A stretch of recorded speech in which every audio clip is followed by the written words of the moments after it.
Hoy vamos a cambiar de libro y vamos a estudiar un pasaje en Romanos capítulo 5. Este es un pasaje muy amado, conocido por todos, pero espero que el Señor pueda usarlo esta mañana para ayudarnos a entender lo que representa las Pascuas y qué tiene que ver con cada uno de nosotros, ¿sí? Así que antes de leer el pasaje vamos a orar y después vamos a estudiarlo juntos. Padre, esta mañana estamos tan agradecidos por la obra que Cristo cumplió a nuestro favor. Que, Señor, sin la cruz y sin la tumba vacía, nuestras vidas irían en un camino de oscuridad, de confusión y de perdición. Y es la cruz la que celebramos en estos días y es la tumba vacía que dieron sentido a nuestra vida, que cambiaron todo lo que el pecado había destruido por el gozo que hoy el Evangelio ha traído a nuestro corazón. Y Señor, aún todavía no se ha cumplido por completo todo lo que tú has planeado para este mundo, para nuestras vidas. Pero Señor, el poder del Evangelio es lo que tú vas a usar para terminar esa obra, para edificar tu iglesia y para transformar todo este mundo. Y esta mañana pido, Señor, que ese poder pueda transformar los corazones de los que están escuchando. Te pido, Señor, que tú uses este pasaje para traer luz al corazón, traigas, Señor, convicción y que tu Espíritu Santo nos deje ver nuestra condición y nos permita responder. Y, Señor, para los que están escuchando este mensaje y tal vez por primera vez hoy o por primera vez van a entenderlo hoy, que hoy sea un día de salvación, donde la verdad de la Pascua pueda hacerse personal. Y para los que creímos y hoy, Señor, disfrutamos de estar en Cristo, no nos dejes nunca olvidar el poder que nos salvó y danos, Señor, el gozo de esta vida que hoy tenemos en Cristo y ayúdanos a seguir creyendo y caminando por fe cada día hasta que tú cumplas todo lo que prometiste en nuestras vidas. Gracias, Señor, por este tiempo. Gracias por la oportunidad que me das de también abrir tu palabra con estos amigos y hermanos. Y pido que tú me guíes también para explicar este pasaje. En el nombre de Cristo Jesús. Amén. Bueno, el pasaje ya lo escucharon mientras Cristian estaba dirigiendo. Él citó Romanos 5:8 y este pasaje es uno de los más famosos de toda la Biblia. Es uno de los pasajes más preciosos de toda la Biblia y lo es por un punto que este pasaje va a tocar. Este pasaje nos va a hablar acerca del amor de Dios. Cuando decimos Dios me ama o Dios te ama, parecería que esta frase está desgastada, ¿no? La escuchamos, la leemos, la decimos entre nosotros. Pero esta verdad de que Dios nos ama es la verdad más profunda y más importante que vos jamás vas a escuchar. Que el Dios que creó este universo y el Dios que sostiene tu vida, que ese Dios, en vez de pensar en destruirte, Él está pensando en salvarte. Eso es el tesoro más valioso que hay en este mundo. Es la verdad más importante que vos jamás vas a escuchar, que Dios te ama. Ahora, cuando pensás en esto, quiero ayudarte a corregir algo que a veces viene a nuestra mente. Cuando pensás que alguien te ama, lo primero que viene a tu mente es, bueno, me aman porque soy especial. Me aman porque hay algo bueno en mí. Cuando alguien te ama, en alguna forma te hace sentir valioso, ¿no? Te hace sentir apreciado por lo que vos sos, por lo que vos valés. Ahora, quiero decirte que cuando decimos que Dios nos ama, no estamos diciendo que Dios nos ama porque hay algo especial en nosotros. La razón por la que Dios nos ama no es por lo que yo soy o vos sos, es por lo que Él es. Dios te ama porque Dios es amor. Él es por naturaleza amor. Y por eso Él ama. Él ama no porque haya algo precioso o importante, sino porque su naturaleza le lleva siempre a amar. Hay muchos pasajes que hablan de esto. Hay pasajes en el Antiguo Testamento, por ejemplo, que describen a Dios y dicen que Dios es un Dios grande en misericordia, lento para la ira, un Dios paciente, un Dios que aun cuando el pueblo se rebelaba y pecaba contra él, Dios siempre estaba buscando salvarles. Y esto es no porque haya algo bueno en el pueblo de Dios, es porque Dios es así. En el Nuevo Testamento y en Primera de Juan hay un pasaje que es tal vez uno de los más conocidos, que dice que el amor es de Dios. Y todo el que no ama no ha conocido a Dios, porque Dios es amor. Es su naturaleza amar. Entonces tenemos que arrancar por acá. Cuando pensamos que Dios te ama, no tenés que sentirte especial, porque no lo sos. Lamento decírtelo, pero este mundo te ha tratado de hacer pensar más de vos de lo que realmente sos. Todo este mundo, ¿no es cierto?, de la psicología de nuestro tiempo, hablan mucho de la autoestima, ¿no? Y de lo importante que es que vos tengas una imagen alta de vos mismo, que vos te ames a vos mismo y que vos esperes que los demás te amen por las virtudes que vos tenés.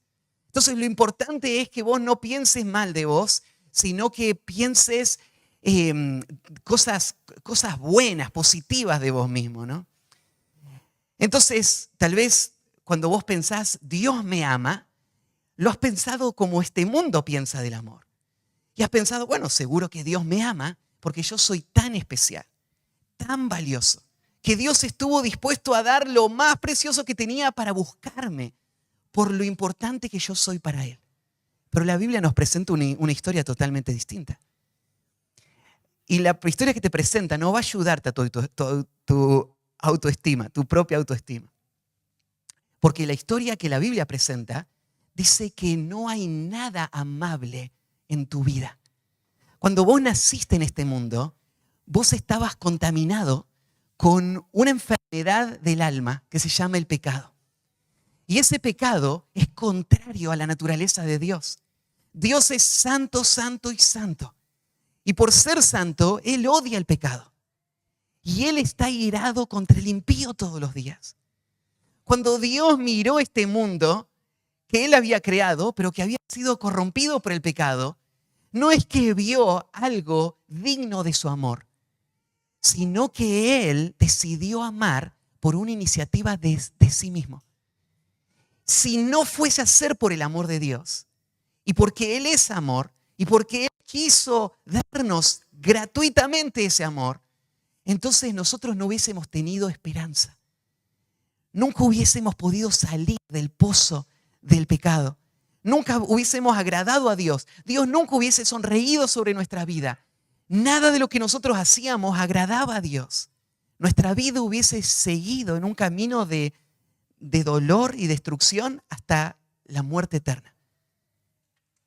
Pero lo único que hace que todo cambie es esta verdad. Dios ama al mundo. Dios ama al mundo. Y más personalmente, Dios te ama a vos. Tal vez vos no has pensado mucho en este amor de Dios. Tal vez vos has deambulado por esta vida sintiendo de que nadie te ama. Y la verdad es que en este mundo vos podés recorrer todo este mundo y nunca encontrar la clase de amor con la que Dios te ama. Este mundo no conoce este amor. En este mundo todo lo que se llama amor está manchado por egoísmo. Todo lo que este mundo llama amor va a ser imperfecto. Todo lo que llama amor va a fallar tarde o temprano. El pecado lastima todas las relaciones. Entonces, fuera del amor de Dios, vos nunca vas a encontrar el amor real. En el amor de Dios, vos vas a poder encontrar el gozo, la satisfacción, la seguridad que nada en este mundo te va a poder dar. El amor de Dios es el tesoro más grande que vos tenés. El saber que Dios te ama.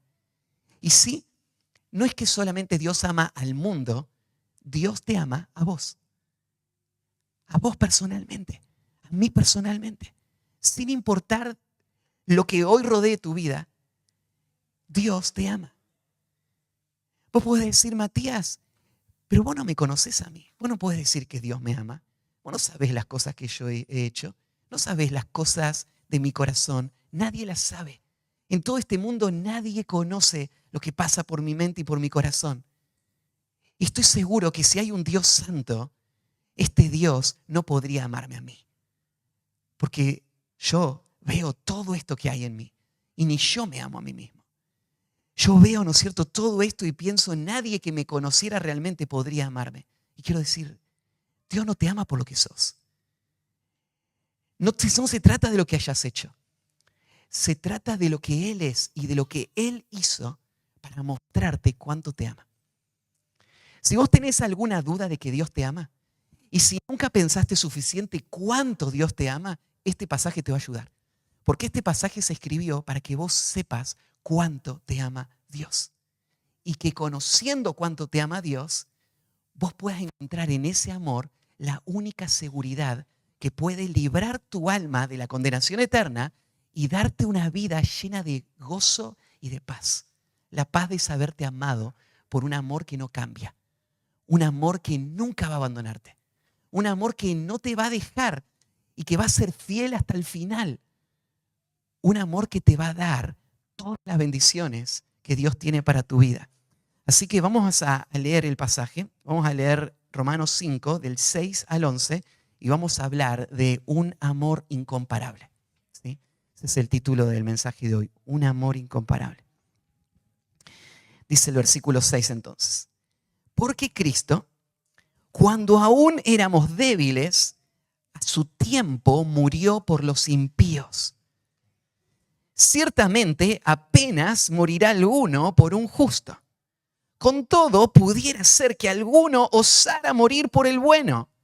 Mas Dios muestra su amor para con nosotros en que siendo aún pecadores, Cristo murió por nosotros. Pues mucho más, estando ya justificados en su sangre, por él seremos salvos de la ira. Porque si siendo enemigos fuimos reconciliados con Dios por la muerte de su Hijo, mucho más estando reconciliados, seremos salvos por su vida. Y no solo esto, sino que también nos gloriamos en Dios por el Señor nuestro Jesucristo, por quien hemos recibido ahora la reconciliación. Amor incomparable. Como te decía, si vos vas a entender el amor de Dios, lo primero que tenés que hacer no es buscar mirar hacia arriba y mirar lo sublime de cuán grande es ese amor. Lo primero que tenés que hacer es mirar hacia abajo y ver lo profundo del pozo del pecado. Nadie podría entender toda la dimensión del amor de Dios hasta no entender toda la gravedad del pecado. Lo bajo que es, lo vil que es nuestro corazón. Y yo sé que todos nosotros somos tentados a tratar de sentir o pensar de nosotros mismos como no tan malos. Pero si vos vas a encontrar este amor incomparable, vos tenés que verte como Dios te ve. Vos tenés que verte igual de vil como este pasaje te describe. Mientras vos estés pensando de vos mismo, tratando de defender tu imagen y mostrándote como alguien relativamente bueno, no vas a entender cuán grande es el amor de Dios. Por eso es que Pablo arranca no hablando de lo que Dios hizo, sino hablando del estado en el que estábamos cuando Cristo murió por nosotros. Antes de entender la cruz, tenemos que entender la bajeza de la condición del corazón del hombre. Y entonces, dice ahí el versículo 6, porque Cristo, cuando aún éramos débiles, a su tiempo murió por los impíos. Este porque Cristo nos hace tener que pensar un poquito de lo que se dijo antes. Porque este porque empieza con una explicación. Y lo que tenemos del versículo 6 al 11, que vamos a estudiar ahora, es una explicación de lo que se dijo antes. ¿Y qué nos dijo Pablo antes? Pablo nos habló de la nueva posición que tenemos los creyentes. Pablo nos habló de nuestra salvación, del perdón que recibimos y del amor que no cambia, que va a estar con nosotros hasta el fin. Y si tenés alguna duda, Pablo ahora te va a demostrar de que Dios no va a abandonar a los que Él salvó. Y este es el argumento: Dios nos ama. Ese argumento destruye todas las dudas. Ahora, ¿cómo sé que Dios me ama? Pablo va a explicar: sé que Dios me ama porque Cristo murió por mí. Y va a explicarnos todo lo que eso significa. Y si Cristo murió por mí, entonces Dios no va a dejar mi vida a mitad de camino. Él va a seguir trabajando hasta terminar toda su obra en mi vida. Así que todo este pasaje es una defensa de la seguridad que el creyente tiene en su salvación. Y esa defensa tiene en su corazón esta verdad: Dios me ama. Cristo murió por mí y por eso sé que soy salvo.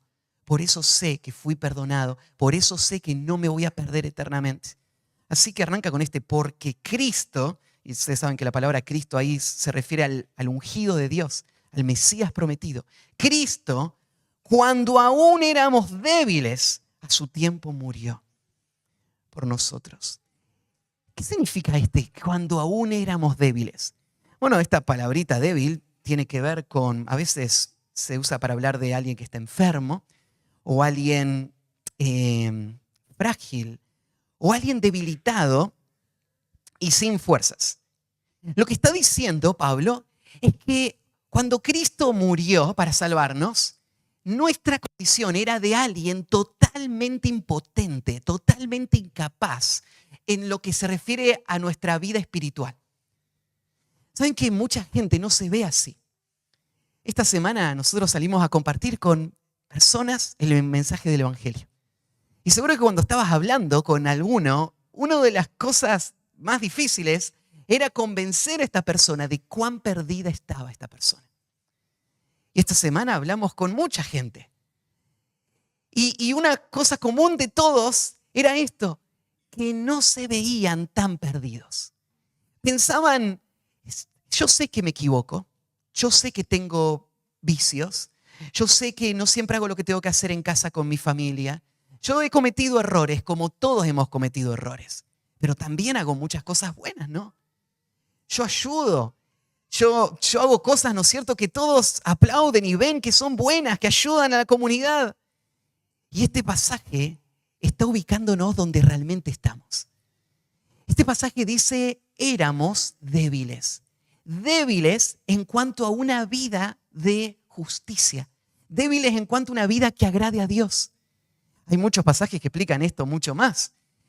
Ahí en Romanos 3, Pablo explicó de que no hay justo ni aun uno. No hay quien entienda, no hay quien busque a Dios.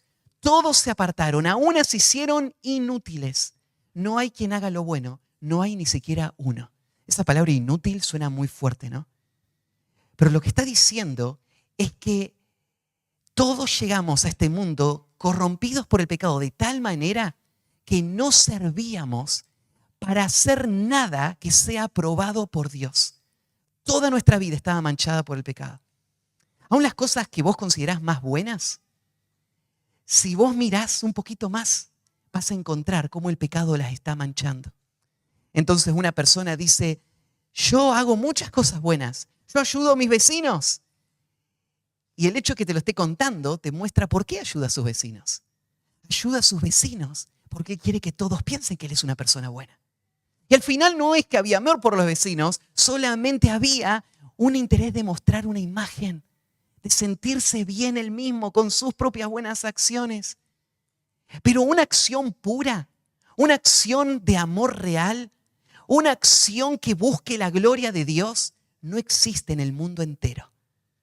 Todos se desviaron, a una se hicieron inútiles. Y es lo que Pablo dice: éramos débiles, incapaces. No solamente éramos incapaces porque nuestro corazón quería solo pecar, éramos incapaces porque todos nuestros sentidos estaban atrofiados para poder conocer la verdad.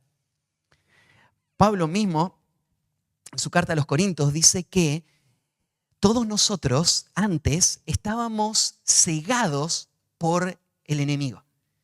No solamente no teníamos poder para obedecer a Dios, sino que Satanás había puesto un velo para que nosotros no veamos la gloria de Dios en la faz de Jesucristo. Y entonces, cegados, no podíamos entender el evangelio.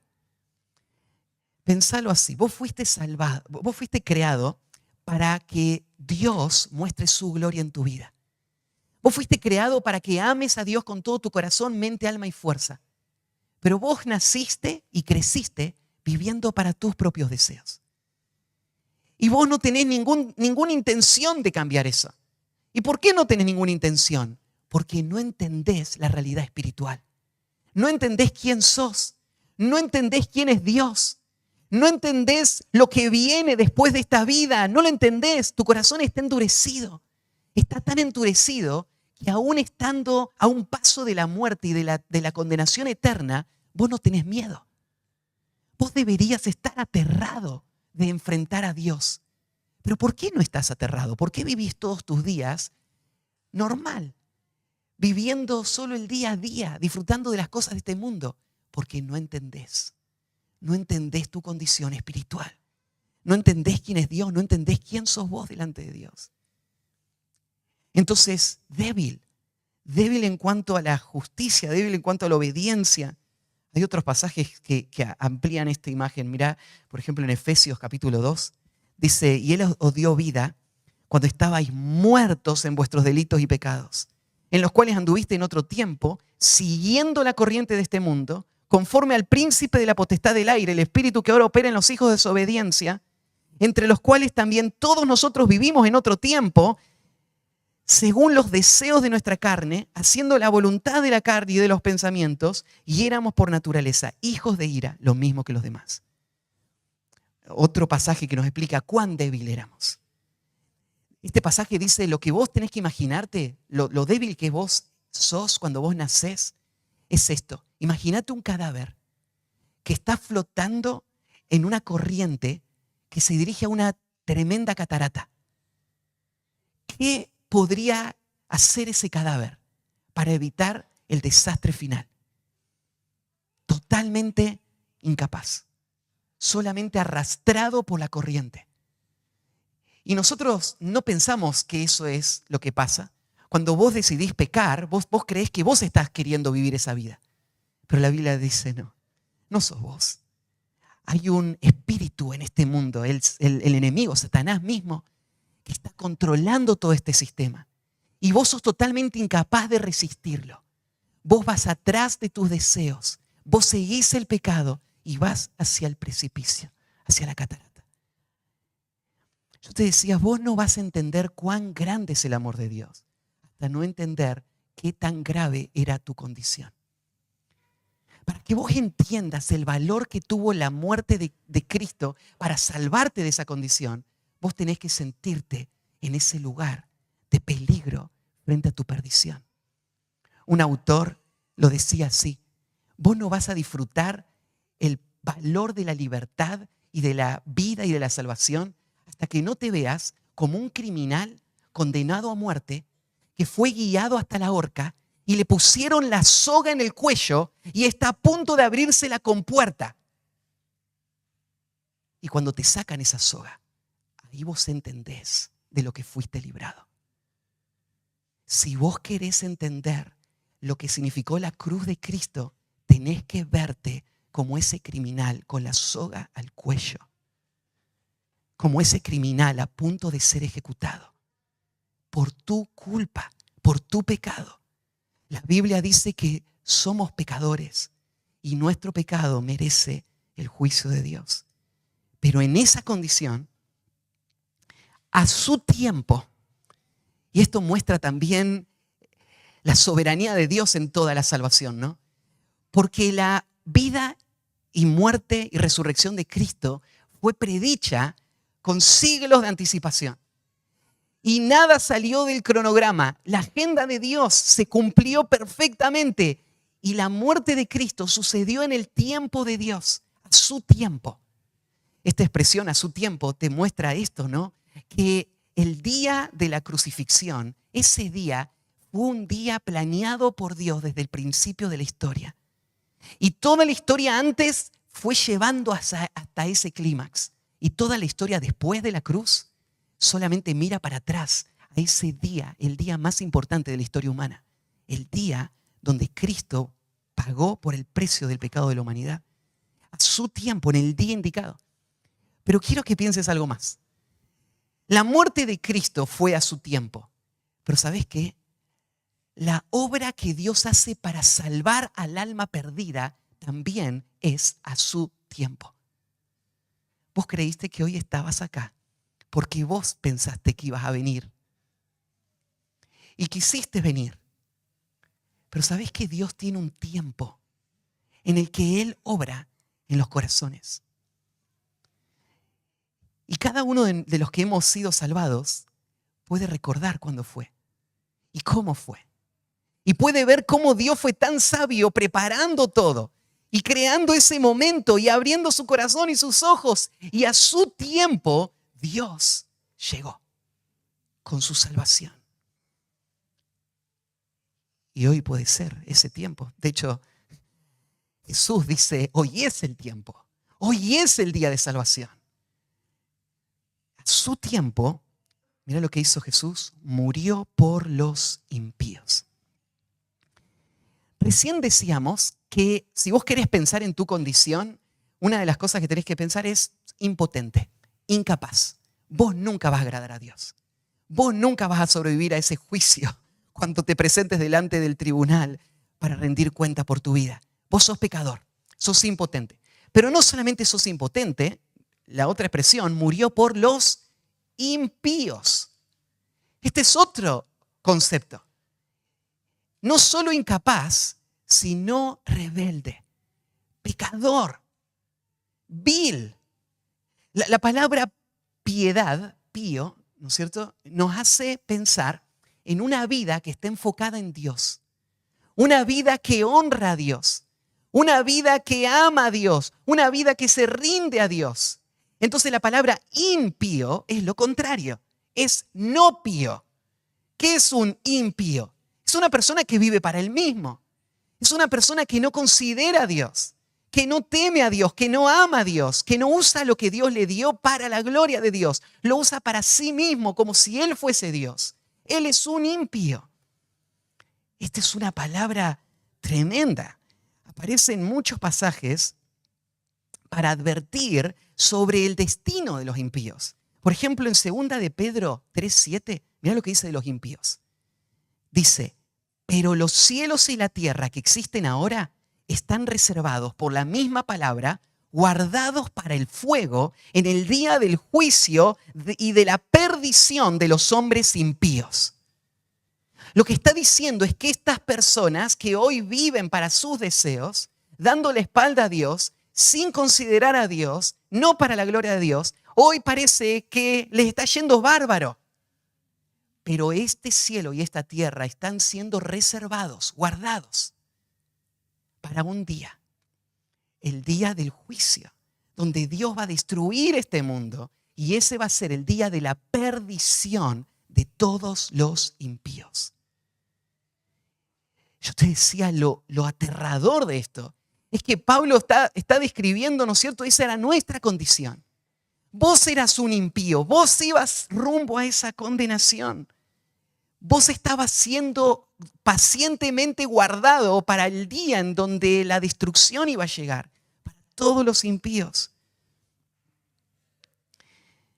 Ahora, así como muchos pasajes hablan del juicio sobre los impíos, hay otros pasajes que nos muestran de que este Dios, que es santo, santo, santo, y va a destruir a todos sus enemigos, decíamos desde el principio, este es un Dios que busca a los impíos.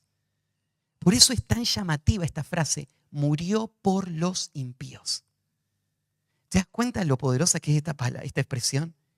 Acá no está diciendo que Jesús murió por los religiosos. No está diciendo que Él murió por los que respondían y se esforzaban. No está diciendo que Él murió por las personas que en esta sociedad eran consideradas las personas más buenas, más beneficiosas para este mundo y esta sociedad.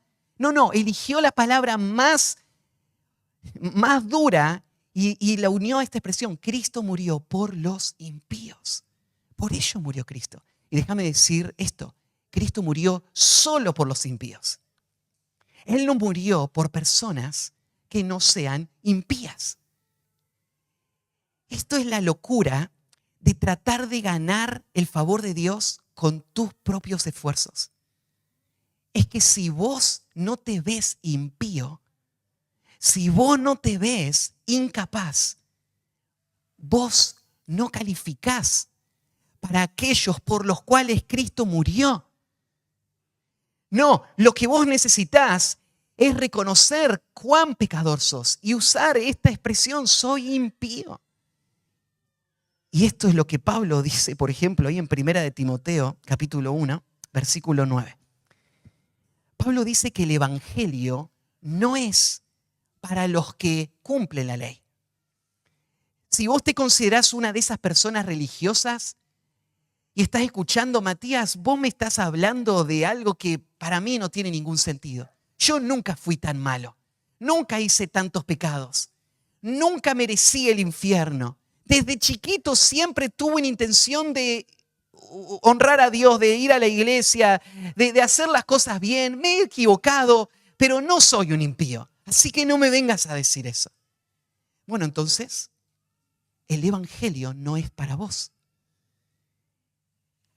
Pablo dice así, conociendo esto, que la ley no fue dada para el justo, sino para los transgresores y desobedientes, para los impíos y pecadores, para los irreverentes y profanos, para los parricidas y matricidas, para los homicidas, para los fornicarios, para los sodomitas, para los secuestradores, para los mentirosos y pérjuros, y para cuanto se oponga a la sana doctrina. ¿Te encontraste en esa lista? Espero que sí. Porque la ley de Dios fue dada para exponer que nosotros somos todo lo que dice esa lista. Y todos nosotros necesitamos la gracia de Dios para ser rescatados de nuestro propio corazón y de nuestro pecado. Para ellos se dio la ley, para que ellos se vean pecadores y puedan ser guiados al Evangelio, a Cristo. Dios no envió a su Hijo por aquellos que le amaban y buscaban, no lo envió por los que merecían su favor, lo hizo por aquellos que por su pecado merecían su ira santa y destrucción. Entonces, este amor incomparable, en primer lugar, es para pecadores indignos. El amor incomparable es para pecadores indignos. En segundo lugar, el amor incomparable es a través del sacrificio máximo. El amor incomparable es a través del sacrificio máximo.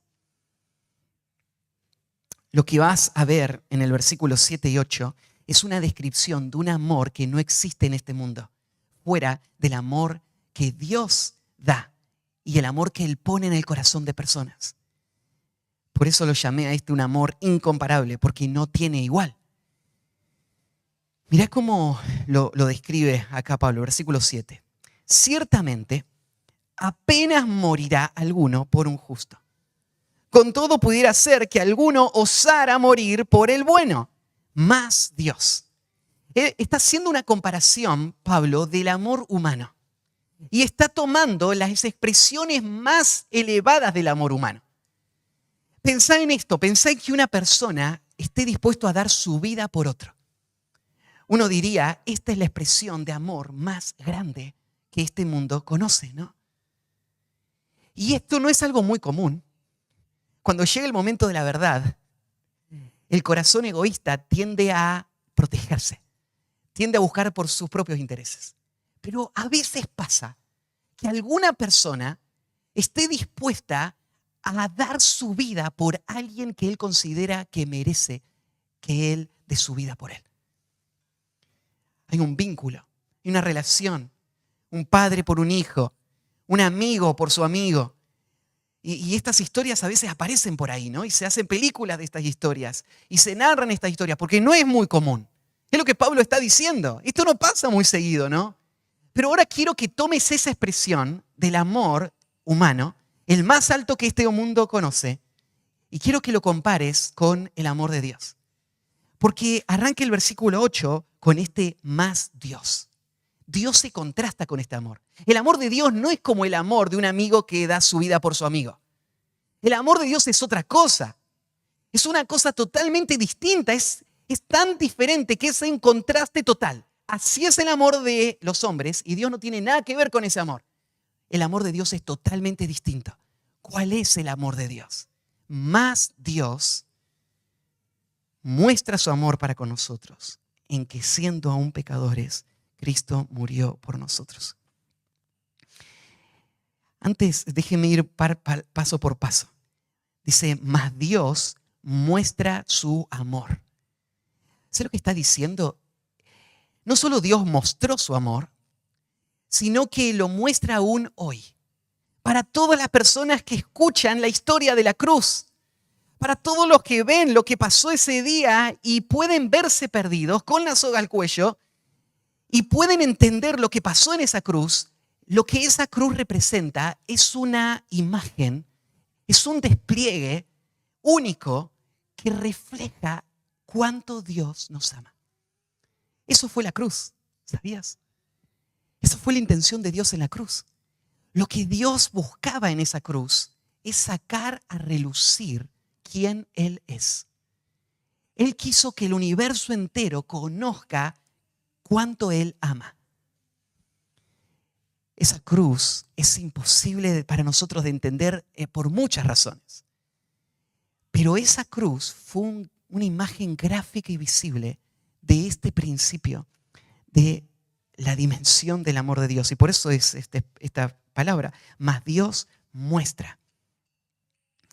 Dios muestra su amor. Muchos pasajes hablan de esta intención, que Dios quiere ser conocido. Él quiere que todos sepan quién Él es y cuánto Él ama. Por ejemplo, ahí en Efesios 2:7, después de describir la condición perdida en la que estábamos y cómo Dios intervino y nos rescató, va a explicar por qué Dios lo hizo. Y dice que Dios lo hizo por gracia para mostrar en los siglos venideros las abundantes riquezas de su gracia en su bondad para con nosotros en Cristo Jesús.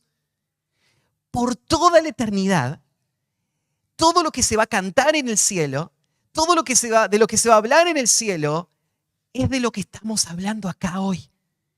Es de la profundidad del amor de Dios, la bondad de Dios para con los que de otra manera estarían en el infierno. Cada uno de los que estén ahí en el cielo van a ser un testimonio de este amor. Cada uno va a tener una historia para contar de ese amor y de cómo Dios le rescató. Y cada uno de ellos van a postrarse delante de Cristo, que va a tener las marcas en sus manos y en su costado de la cruz. Y van a decir, tú eres digno de recibir toda la gloria. Tú nos salvaste. Toda la eternidad va a ser una celebración de este amor. Dios quiere que todos vean cuánto Él ama. Qué tan profundo es este amor. Y por eso Él hizo que la salvación venga a través de una cruz. Él quería demostrar su amor. Ahí en 1 de Timoteo 1:16, Pablo habla de su salvación. Y él dice, ¿por qué él piensa que él fue salvado? Y le pregunto, ¿no es cierto?, a las personas que piensan haber sido salvadas por Dios, ¿por qué crees que Dios te salvó a vos? ¿Por qué pensás que vos estás en Cristo y que vos estás yendo al cielo y no alguien de los que están ahí afuera o de los que anoche no durmieron porque estuvieron borrachos en alguna esquina? ¿Por qué vos sos salvo y no esa persona? Y sé lo que estaríamos tentados a pensar, ¿no? Especialmente para los que crecemos en una familia cristiana y de chiquito nos enseñan a obedecer las cosas que Dios nos manda. Y vamos a la iglesia y ofrendamos y aprendemos versículos de memoria. ¿Saben cuál es el peligro? Que vos llegues a pensar de que vos estás en Cristo porque de alguna manera sos distinto y mejor que que están ahí destruyendo su vida ahí afuera. Pero Pablo no pensaba así. ¿Por qué yo fui salvado? Mira lo que dice en primera de Timoteo 1:16. Por esto fui recibido a misericordia, para que Jesucristo mostrase en mí, el primero de todos los pecadores, lo que dijo antes, toda su clemencia, para ejemplo de los que habían de creer en Él para vida eterna. ¿Sabes por qué creo que yo soy salvo y no Él? Porque Dios buscó quién es el peor de todos los pecadores y dijo, yo voy a demostrar cuán paciente soy yo con un pecador. Y no solamente le voy a perdonar todos sus pecados, sino que voy a guiar su vida en un camino de crecimiento espiritual donde él va a luchar con su pecado. Y yo voy a mostrar durante toda su vida cuán paciente soy yo con los pecadores. Si alguien está en Cristo, es porque Dios te vio tan vil, tan pecador, que quiso usarte como un ejemplo de su gran amor y de su gran paciencia. Y eso es lo que va a pasar por toda la eternidad. Pecadores salvados por gracia van a reconocer eso y van a adorar a Cristo. Entonces, si en algún momento, aún vos como creyente, luchás con esta intención de hacernos pensar a los demás que no sos tan malo, o de creerte a vos mismo que no sos tan malo, ya no hace falta luchar más. Ahora podés tener esta seguridad. Cristo Jesús vino a buscar a los pecadores, de los cuales yo soy el primero. Entonces, Dios muestra su amor para con nosotros. Y déjame decir, nosotros sí te incluye a vos. ¿Saben que hay mucha gente que cree que el amor de Dios, que envió a Cristo a salvar al mundo, no estaba pensando en todos? Estaba pensando solo en algunos que ese amor iba a salvar. Pero esto no es verdad. El versículo más famoso de toda la Biblia es tan simple que un niño lo aprende desde muy chiquito y lo sabe y lo guarda en su corazón. De tal manera amó Dios al mundo que ha dado a su Hijo unigénito para que todo aquel que en Él crea no se pierda, mas tenga vida eterna. Los niñitos aprenden desde chico la canción Si Cristo me ama. Si Cristo me ama. La Biblia lo dice así. Y quiero decirte, no hay nadie en el planeta Tierra que jamás haya vivido que no pueda cantar esa canción con verdad. Cristo me ama. La Biblia lo dice. Y este pasaje dice, Dios muestra su amor para con vos, para conmigo, para con todos nosotros. ¿En qué? Y acá es donde se ve el amor. Se ve en el contraste. En que siendo aún pecadores, Cristo murió por nosotros. Antes había dicho, el amor del mundo se podría entender de que alguien muera por otros, ¿no? Han habido muchos héroes, han habido muchos que dieron su vida valientemente por la causa de su patria o por cualquier otra, ¿no?, que hayan creído valiosa. Pero lo que Dios hizo en Cristo jamás sucedió. Sería algo totalmente impensable. Y es que siendo aún pecadores, y acá usa otra palabra. La palabra pecador significa alguien que erra al blanco, alguien que nunca le pega, que dispara 1000 flechas y nunca dan. Ese éramos nosotros, siempre fallando, siempre pecando con todo lo que hacíamos y yendo en contra de Dios. Siendo aún pecadores, Cristo murió por nosotros. Mira lo que dice Juan 4:10. En esto consiste el amor. No en que nosotros hayamos amado a Dios, sino en que Él nos amó a nosotros y envió a su Hijo en propiciación por nuestros pecados. O sea, Dios no esperó a ver si vos ibas a querer su salvación para dar a su Hijo por vos. Él lo dio para todos los que lo rechazaban. Él lo dio mientras lo estaban rechazando. Aún esta expresión, siendo aún pecadores, lo que tenés ahí es una expresión que está mostrando una acción presente continua. Podríamos traducirlo de esta manera. Mas Dios muestra su amor para con nosotros en que mientras aún estábamos pecando, la próxima expresión, Cristo estaba muriendo por nosotros. En el acto mismo de desafiar a Dios, de ir en su contra, de deshonrarlo, de pecar contra Él, Dios lo que nos estaba dando no era su rechazo, su ira y su condenación. Lo que nos estaba dando era a su Hijo para que muera y pague el precio por nuestro pecado. Así de grande es el amor de Dios. La cruz es un cuadro, ¿no? Cuando Jesús en la cruz ora por los que le están crucificando. Y no solo por ellos, por todos. Y por la salvación del mundo. En eso se muestra el amor de Dios. Isaías 53:6 lo describe de esta manera. Todos nosotros nos descarriamos como ovejas. Cada cual se apartó por su camino. Y ahí podríamos leer, entonces Dios los destruyó por su pecado. Podríamos esperar, entonces Dios dejó que sigan su camino. Si no lo aman a Él, entonces que sufran las consecuencias. Pero no, cada cual se apartó por su camino, mas Jehová cargó en Él el pecado de todos nosotros. Es algo imposible. ¿Quién haría algo así? Un amor incomparable. Un amor que nunca escuchaste, que nunca viste. El amor de Dios por vos y por mí. Este es el amor. Que aún nosotros pecando, Dios estaba, lo próximo, Cristo murió por nosotros. Algo que tenés que entender acá, hay veces que gente dice así, mira, Dios te ama tanto que Él te recibe en la situación en la que estés. Y en un sentido yo decía, vos no tenés que abandonar tu pecado para venir a Cristo, ¿no?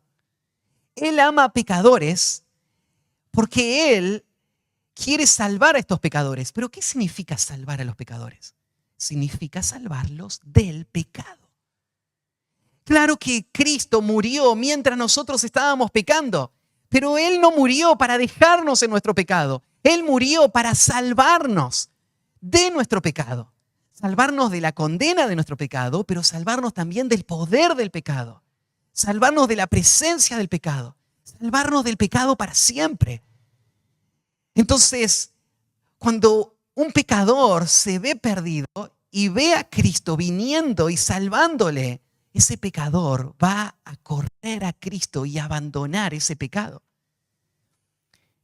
Siendo aún pecadores, pero no para dejarnos en el pecado, Cristo murió por nosotros. ¿Por qué murió? Cristo vivió una vida perfecta y Él fue un gran ejemplo para todos. Él nos enseñó cómo agradar a Dios. Él fue un gran maestro, pero nada de esto podría habernos salvado. La enseñanza de Cristo no podría haber salvado a nadie. El ejemplo de Cristo no hubiese salvado a nadie. Lo que salva al pecador es la muerte de Cristo. Ni siquiera el padecimiento de Cristo hubiese salvado a nadie. En esas especulaciones a veces los niños intentan imaginar escenarios posibles. ¿Qué hubiese pasado si Cristo casi moría? Y después Dios lo sanaba, ¿no es cierto? Y volvía. No hubiese habido perdón. ¿Por qué? No, si casi moría. Porque la paga del pecado es la muerte. Lo que todos nosotros merecemos por haber pecado contra Dios es morir. Y es morir eternamente. Y por eso era necesario que el que tomara nuestro lugar muera a nuestro lugar. Y Dios eligió la cruz como el instrumento por el cual se iba a mostrar cuánto amor Él iba a dar. Pero fue la muerte de Cristo y la sangre de Cristo derramada ahí que tiene poder para salvar. Tanto Dios nos amó que Cristo murió por nosotros. Cristo murió por nosotros significa Cristo murió en lugar nuestro. Cristo tomó el lugar que nos correspondía. Entonces, un amor incomparable, dijimos, es para pecadores indignos. Un amor incomparable es a través del sacrificio máximo. Tercer lugar, un amor incomparable que garantiza una salvación completa. Solo esta clase de amor puede garantizar una salvación segura. ¿Cómo sabrías vos que es verdad que vas a ser perdonado y salvado? ¿Qué garantía tenés? ¿Qué garantía tendría una persona que cree en Cristo que después Dios no se va a arrepentir porque después de haber creído pequé muchas veces y Dios entonces se arrepiente y me va a mandar al infierno? Al final yo merezco el infierno, ¿no? Si Dios me mandaría al infierno no podría reclamar nada porque yo soy culpable y merezco el infierno. Entonces, ¿cómo sé que voy a ir al cielo? ¿Saben que hay mucha gente que nunca entendió que la salvación es segura? Recuerdo hace muchos años, ¿no es cierto?, hablando con un pastor pentecostal, él me decía, yo entiendo lo que vos me estás diciendo, que la salvación no se pierde, porque los versículos lo dicen claro. Pero no le podemos decir esto a la gente. Porque si le decimos esto, la gente va a salir a pecar, ¿no? ¿Y qué temor van a tener?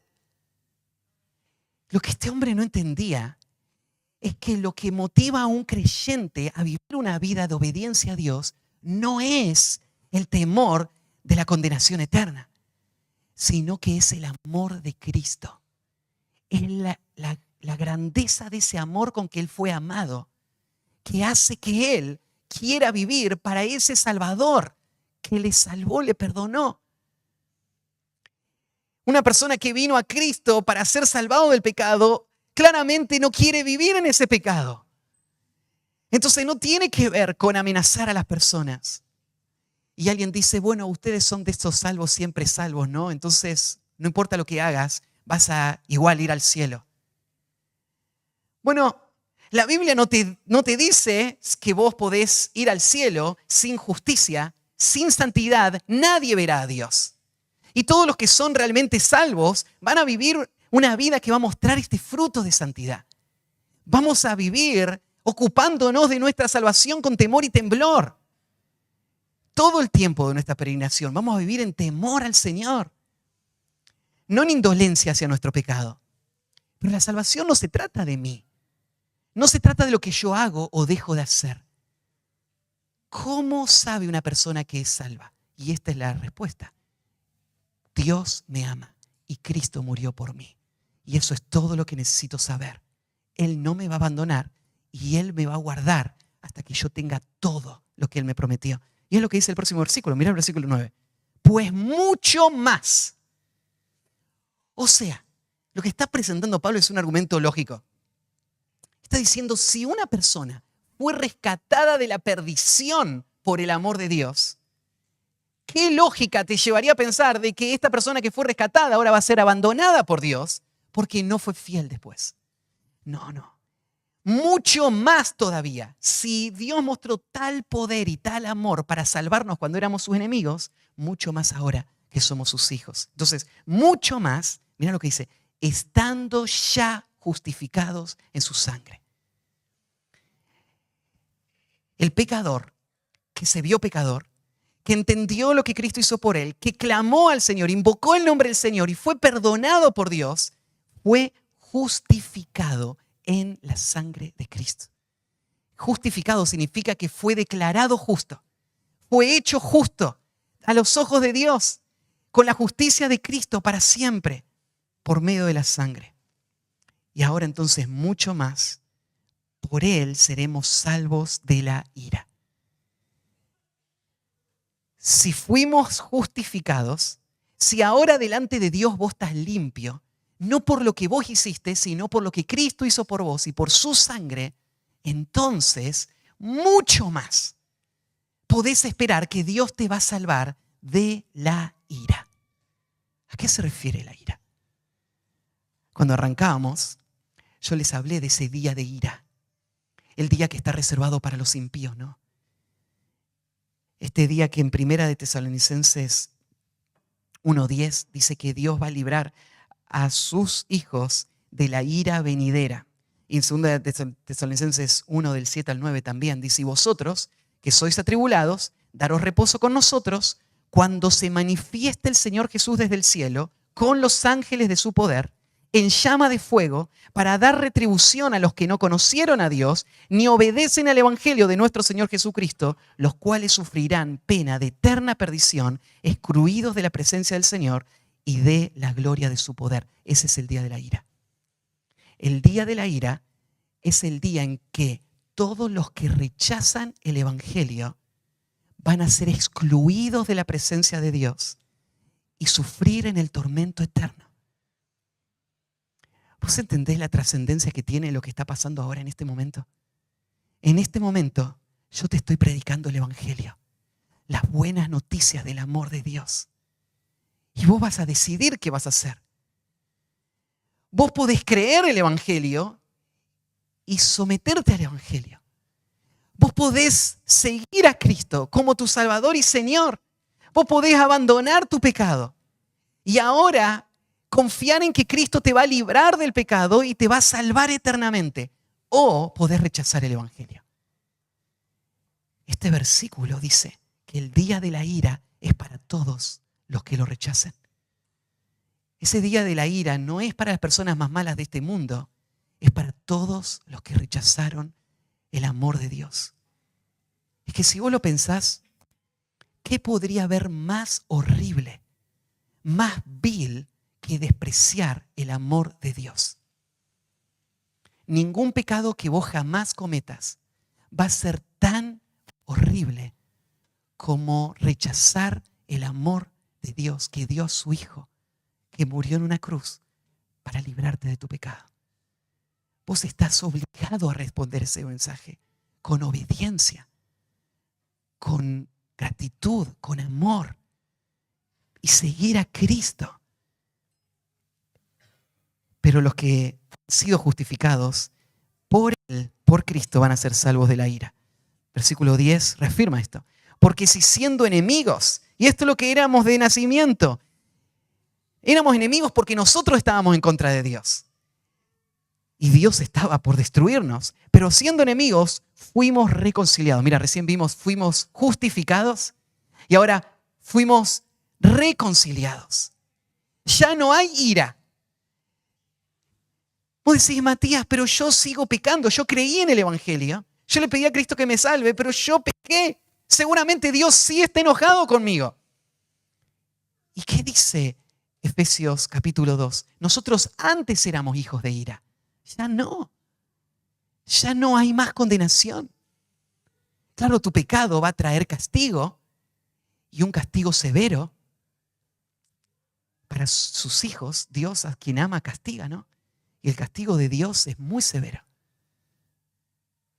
Si los niños piensan que el castigo de sus padres es severo, no entienden todavía cuán grande es el castigo de Dios. Pero el castigo de Dios no es por la ira de Dios. Dios nunca castiga en ira. Dios castiga a sus hijos amados. Y Dios castiga para que participemos de su santidad, no para tomar revancha o destruirnos. Y entonces, si siendo enemigos, fuimos reconciliados con Dios, ya está. Amigos de Dios, hijos de Dios, amados por Dios. Y fuimos reconciliados por la muerte de su Hijo. Este es el precio que se pagó, ¿no? Mucho más, estando reconciliados, seremos salvos por su vida.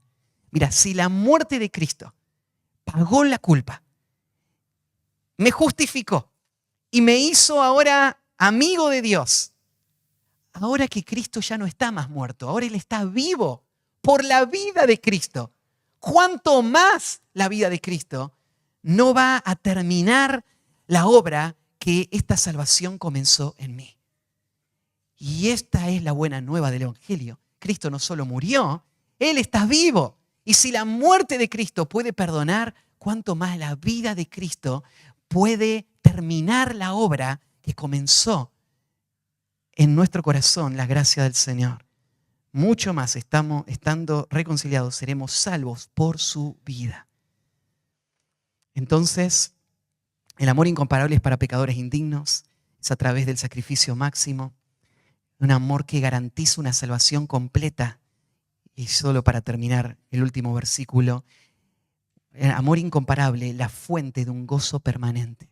La fuente de un gozo permanente. Cuando alguien experimentó el amor de Dios, no puede ser indiferente a ese amor. No puede ser apático a ese amor. No puede tomarlo ligeramente porque vos entendés de dónde el Señor te sacó. Y vos entendés toda esa dimensión del amor. Vos entendés todo lo que Él te dio. Vos entendés todas las promesas que tenés. Cómo tu corazón no va a estar lleno de gratitud. Cómo tu corazón no va a estar lleno de alabanzas a Dios. Entonces dice el versículo 11, y no solo esto, no solo lo que hemos recibido, no solo lo que vamos a recibir, sino más, sino que también nos gloriamos en Dios. Esta expresión nos gloriamos es esta expresión de jactarse, pero no en el sentido pecaminoso, sino en el sentido del gozo que me produce Dios. Es un pecador que saca pecho y dice, yo fui perdonado por la gracia inimaginable de un Dios que me buscó. Y no hay nada de vergüenza en esto, no hay nada de temor. Yo no quiero que esto pase desapercibido, esto es mi gran tesoro. Yo me glorío en Dios. Fíjate acá, esta persona se está gloriando no en los beneficios de la salvación, sino en la persona que le salvó. Él se gloría en Dios. Ahora él se goza en su Salvador. Nos gloriamos en Dios. Muchos pasajes muestran a creyentes gloriándose en Dios. Les leo un par.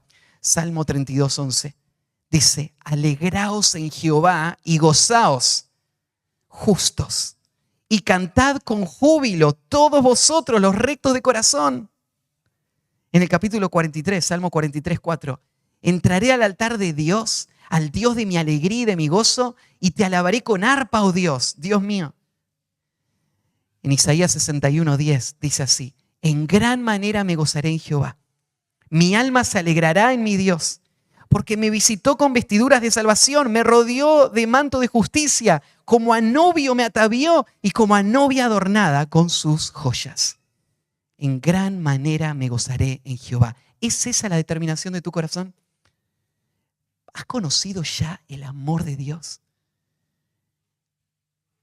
Déjame preguntártelo de nuevo. No si vos ya escuchaste Dios te ama, eso ya lo has escuchado muchas veces. Te estoy preguntando si vos has entendido que Dios te ama a vos.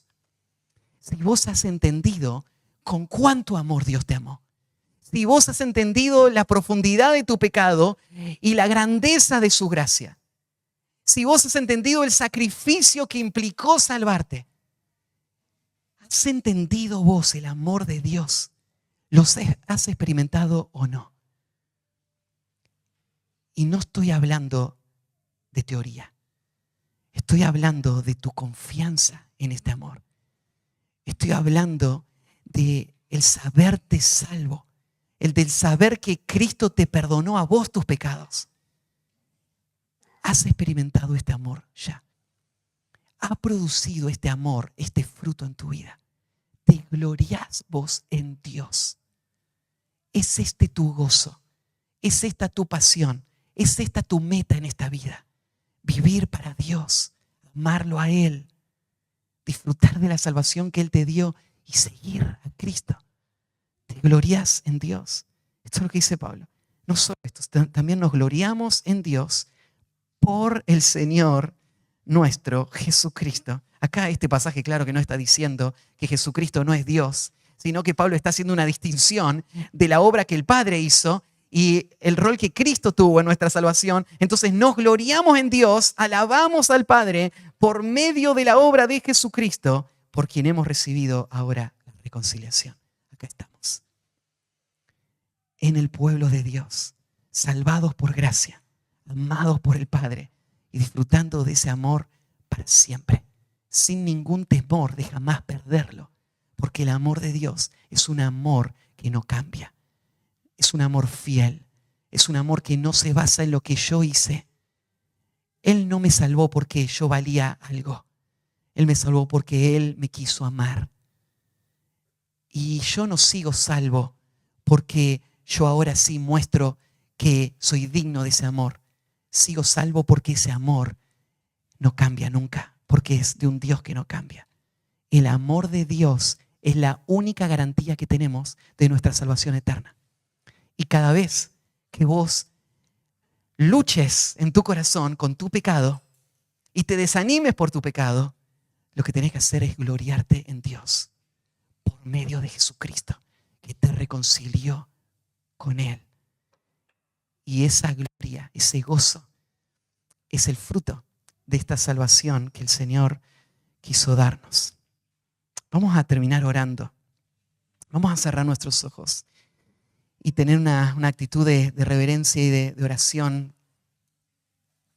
Y antes de orar, quiero llamarte a responder a lo que escuchaste ahora. Uno no puede escuchar a Dios sin responder a su llamado. Vos vas a responder de una manera u otra.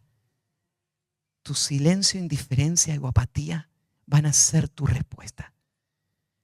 Y yo quiero apelar a tu corazón una vez más y rogarte esta mañana, rogarte, reconcíliate con Dios.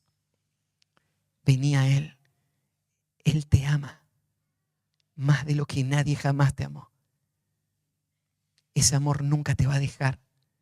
Ese amor te va a llevar hasta que tengas todo lo que Él prometió a sus hijos. ¿Qué tenés que hacer para recibir ese amor? Creer. Creer lo que Dios dice que sos. Creer lo que Dios dice que Él hizo por vos.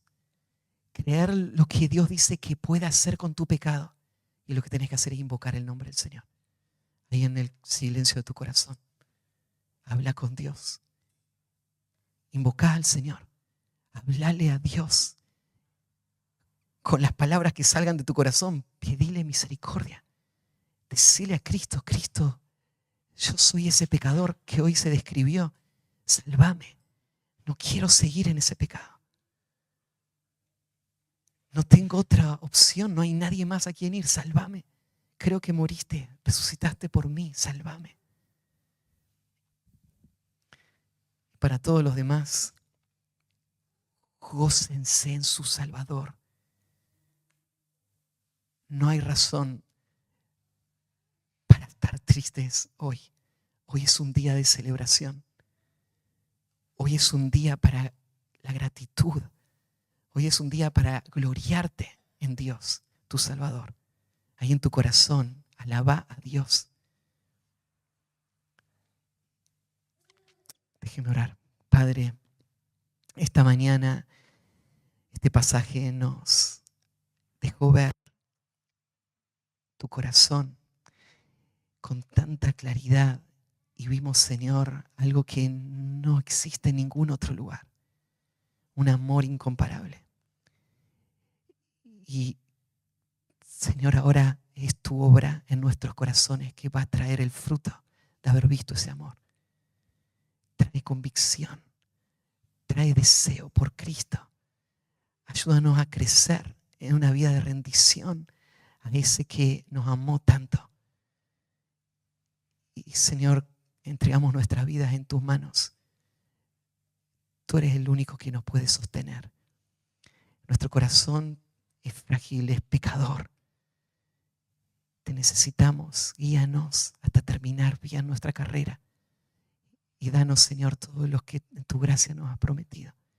Esperamos en ti, confiamos en ti. En el nombre de Cristo Jesús. Amén. Vamos a cantar.